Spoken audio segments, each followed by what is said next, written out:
বাংলাদেশের রাজনীতিতে কি ফের বড়সড় পালাবদল আসতে চলেছে? লন্ডন সফর থেকে ফেরার পর নতুন বিতর্কে জড়ালেন নোবেলজয়ী মোহাম্মদ ইউনূস। বিএনপির সঙ্গে তার গোপন বৈঠকের জেরে জল্পনা। 17 বছর পর দেশে ফিরতে পারেন তারেক রহমান। নতুন নেতৃত্বে গঠিত অন্তর্বর্তী সরকারের স্থায়িত্ব নিয়েও উঠছে প্রশ্ন। লন্ডন সফর থেকে ফিরে বাংলাদেশের রাজনীতিতে এক নতুন তরঙ্গ তুলেছেন নোবেলজয়ী মোহাম্মদ ইউনূস। অভিযোগ, বিএনপির সঙ্গে হাত মিলিয়ে নির্বাচনী প্রস্তুতি নিচ্ছেন তিনি। সরব হয়েছে জামাত-ই-ইসলামী ও এনসিপির মতো রাজনৈতিক দলগুলি।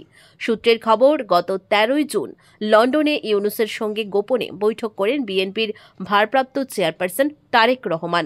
এরপরই ইউনূসের নিজের নির্বাচনী অবস্থান থেকে সরে এসে জানান, রমজানের আগেই হতে পারে ভোট।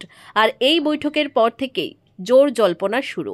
17 বছর পর দেশে ফিরতে চলেছেন তারেক রহমান। শেখ হাসিনা সরকারের পতনের পর একের পর এক মামলা খারিজ হচ্ছে তার বিরুদ্ধে।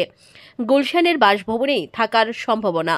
সরকার পক্ষ এখনও আনুষ্ঠানিক কিছু না বললেও স্বরাষ্ট্র উপদেষ্টা জাহাঙ্গীর আলম চৌধুরী জানিয়েছেন, তারেক রহমানের দেশে ফেরার কোনো বাধা নেই।